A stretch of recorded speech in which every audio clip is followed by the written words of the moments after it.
lang naman yan eh. May isang batang mahirap na naghahangad. O, dali ka. O, yan. Hawak mo. O, dali ka. Kanta. Kanta na. Ayun yung mic. Sa tindi ng pangangailangan niya, lahat ng inutos ko sinunod niya. Simula sa itsura niya, sa asal niya, sa pag-awit niya, yung kung ginawa niya kanina. Actually, yun yung sample vocal na binigay ko for her to study and see. Dali, kanta. Kung kakayanin niya. There were other Kanta. things in the song na siya na talaga yung nag-add, especially the last part, the middle part.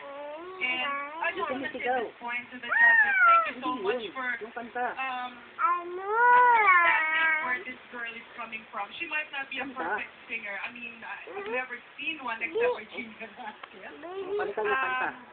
Pero sa batang ito, I can see a great future because of what we are doing to her.